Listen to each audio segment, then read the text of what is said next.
కొత్త పింఛన్లు అనేది రెడీ అవ్వడం అయితే జరిగింది.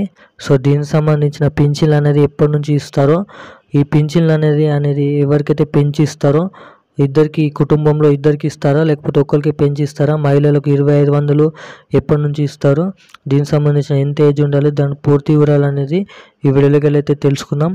ఎన్ని జిల్లాల వారికి మొదటిగా పంచుతారు, ఇప్పుడు ఈ నెలలో పంచుతారా లేకపోతే వచ్చే నెలలో పంచుతారా అనేది, ఈ నెల నుంచి కొత్తగానైతే ఇస్తారా, వచ్చే నెల నుంచి కొత్తగా ఇస్తారా లేదంటే ఎప్పటి నుంచి ఇస్తారా అనేది పూర్తి అప్డేట్ ప్రకారం వీడియో ప్రకారం అయితే వీళ్ళనైతే వెళ్ళి తెలుసుకున్నాం.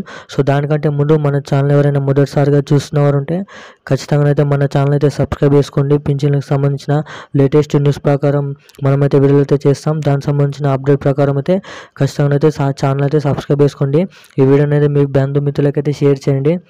పక్కనున్న బెల్ ఐకాన్ని కూడా ఆన్లో పెట్టుకోండి. నోటిఫికేషన్ రూపం ద్వారా ప్రతి ఒక్క అప్డేట్ అనేది మీ ముందు అయితే రావడం అయితే జరుగుతుంది. సో వీడియోకి వెళ్ళిపోయినట్టయితే మనకైతే తెలంగాణ రాష్ట్రంలో కొత్త పింఛన్లు అనేది ఇవ్వడం అయితే జరుగుతుంది. సో అది ఎప్పటి నుంచి అనేది ఇంకానైతే నిర్ణయం అయితే ప్రభుత్వం అయితే ఎటువంటి డేట్ అనేది ఇవ్వడం అయితే జరగలేదు. కాబట్టి దీనికి సంబంధించిన చాలామంది అయితే అడుగుతున్నారు. సో మనమైతే చెప్పడానికి ప్రకారం అయితే తెలంగాణలో కొత్త పింఛన్లు అనేవి ఎలక్షన్స్ తర్వాత, రాబోయే ఏప్రిల్ ఎలక్షన్ తర్వాత నుంచి ఇస్తారనేది బయట ప్రచారం అయితే జరుగుతుంది. సో దీనిపైన ఎటువంటి ఆధారం అయితే ఇంకనైతే రాలేదు. 4016 మరియు 6016 మహిళలకు 2500 పింఛన్ అనేవి వచ్చే నెల నుంచి ఇవ్వడానికి అయితే ఛాన్స్ ఉంటుందని చెప్పవచ్చు.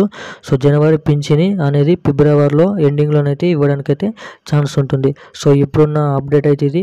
మరిన్ని అప్డేట్ కోసం మన ఛానల్ అయితే సబ్స్క్రైబ్ చేసుకొని గంటనైతే ఆన్లో